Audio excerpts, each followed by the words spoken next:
ಪಂಚಮಸಾಲಿ ಮೀಸಲಾತಿ ಹೋರಾಟದ ವಿಚಾರಕ್ಕೆ ಸಂಬಂಧಪಟ್ಟಂತೆ ರಾಜ್ಯ ಸರ್ಕಾರದ ವಿರುದ್ಧ ಮೃತ್ಯುಂಜಯ ಸ್ವಾಮೀಜಿ ಆಕ್ರೋಶವನ್ನು ಹೊರಹಾಕಿದ್ದಾರೆ.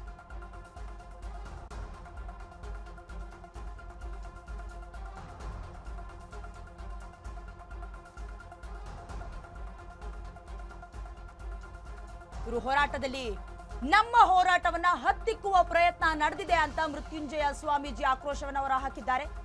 ಬೆಳಗಾವಿಯಲ್ಲಿ ಚಳಿಗಾಲ ಅಧಿವೇಶನ ನಡೆಯಲಿದೆ. ಡಿಸೆಂಬರ್ 10ರಂದು ಬೃಹತ್ ಹೋರಾಟ ಮಾಡೋದಕ್ಕೆ ನಾವು ಸಿದ್ಧರಿದ್ದೇವೆ. 10,000ಕ್ಕೂ ಹೆಚ್ಚು ಪಂಚಮಸಾಲಿ ವಕೀಲರು ಕೂಡ ಈ ಒಂದು ಸಮಾವೇಶಕ್ಕೆ ಸೇರ್ತಾರೆ. ವಕೀಲರ ನೇತೃತ್ವದಲ್ಲಿ ಈ ಹೋರಾಟ ನಡೆಯುತ್ತೆ. ಹಾಗೆ ಸುವರ್ಣಸೌಧಕ್ಕೆ ಲಕ್ಷಾಂತರ ಪಂಚಮಸಾಲಿಗಳು ಮುತ್ತಿಗೆಯನ್ನ ಹಾಕುತ್ತೀವಿ. ಎಲ್ಲಾ ಜಿಲ್ಲೆಗಳಲ್ಲೂ ಕೂಡ ಪೂರ್ವಭಾವಿ ಸಭೆಯನ್ನ ಮಾಡಲಾಗ್ತಾ ಇದೆ ಅಂತ ಧಾರವಾಡದಲ್ಲಿ ಜಯ ಮೃತ್ಯುಂಜಯ ಸ್ವಾಮೀಜಿಯವರು ಹೇಳಿಕೆಯನ್ನ ನೀಡಿದ್ದಾರೆ.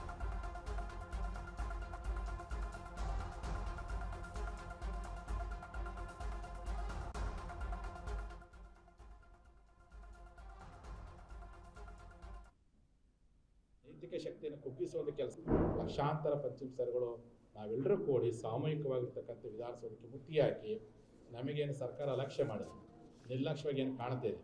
ನಮ್ಮಿಂದ ಬಂದಿರತಕ್ಕಂಥ ನಮ್ಮ ಆಶೀರ್ವಾದದಿಂದ ಬಂದಿರತಕ್ಕಂಥ ಸರ್ಕಾರ ನಮ್ಮ ಲಿಂಗಾಯತರನ್ನೇ ಎಲ್ಲೇ ಒಂದು ಕಡೆ ಕಡೆಗಣಿಸಿದೆ ಅನ್ನುವಂಥ ಒಂದು ನೋವು ನಮಗೇನು ಕಾಣ್ತಿದ್ದಿಲ್ಲ. ಆ ನೋವನ್ನು ಪ್ರತಿಭಟಿಸಿ ನಮ್ಮ ಹಕ್ಕನ್ನು ಕೇಳುವಂಥ ಒಂದು ಹೋರಾಟಕ್ಕೆ ಈಗಾಗಲೇ ನಾವು ಕರೆ ಕೊಟ್ಟಿದ್ದೀವಿ. ಅದಕ್ಕೆ ಪೂರ್ವಭಾವಿಯಾಗಿ ಈಗಾಗಲೇ ರಾಜ್ಯಾದ್ಯಂತ ಎಲ್ಲ ಜಿಲ್ಲಾ ಮಟ್ಟದಲ್ಲಿ ಪೂರ್ವ ಸಭೆ ಕರೆಯಲಾಗಿದೆ. ಈ ಮೂಲಕವಾಗಿ ನಾನು ಕರ್ನಾಟಕ ಗಣ ಸರ್ಕಾರಕ್ಕೆ ನಾನು ಒತ್ತಾಯ ಮಾಡಿದ್ದೇನೆ. ಈಗಾಗಲೇ ನಿನ್ನೆ ಮತ್ತು ಇವತ್ತು ನಮ್ಮ ಮೀಸಲಾತಿ ಹೋರಾಟ ಸಮಿತಿಯಲ್ಲಿರ್ತಕ್ಕಂಥ ಪದಾಧಿಕಾರಿಗಳಿಗೆ, ಅದು ಪಂಚಸೇನಾ ಪದಾಧಿಕಾರಿಗಳಾಗಿರ್ಬೋದು, ಮೇಲ್ಘಟಕದ ಪದಾಧಿಕಾರಿಗಳಾಗಿರ್ಬೋದು, ಯುವ ಘಟಕದ ಪದಾಧಿಕಾರಿಗಳಿರ್ಬೋದು, ಎಲ್ಲ ಕಡೆಯಿಂದ ಪೊಲೀಸ್ ಇಲಾಖೆಯಿಂದ ಫೋನ್ ಬರ್ತದೆ. ಪೊಲೀಸಿಂದ ಎಷ್ಟು ಜನ ಹೋಗ್ತೀರಿ, ಏನು ಮಾಡ್ತೀರಿ ಅಂತೇಳಿ ಎಲ್ಲೇ ಒಂದು ಕಡೆ ನಮ್ಮ ಹೋರಾಟವನ್ನು ಹತ್ತಿಕ್ಕುವಂಥ ನಮ್ಮ ಯುವಕರ ನೈತಿಕ ಶಕ್ತಿಯನ್ನು ಕುಗ್ಗಿಸುವಂಥ ಕೆಲಸವನ್ನು ಸರ್ಕಾರ ಮಾಡ್ತಿದೆ ಅಂತೇಳಿ ಕೇಳಿದರೆ ಭಾಳ ಬೇಸರ ಆಯಿತು. ಹಿಂದೆ ಜಗದೀಶ್ ಶೆಟ್ಟರ್ ಸರ್ಕಾರ ಇದ್ದಾಗ ನಾವು ವಿಧಾನಸೌಧ ಮುತ್ತಿಗೆ ಹಾಕಿದ್ವಿ. ಯಡಿಯೂರಪ್ಪನ ಸರ್ಕಾರ ಇದ್ದಾಗ ಸಹ ಸುವರ್ಣ ವಿಧಾನಸೌಧ ಮುಂದೆ ರಾಜ್ಯ ಮಟ್ಟದ ಉಪವಾಸ ಲಕ್ಷಾಂತರ ಪಂಚಮಸಾಲಿಗಳು.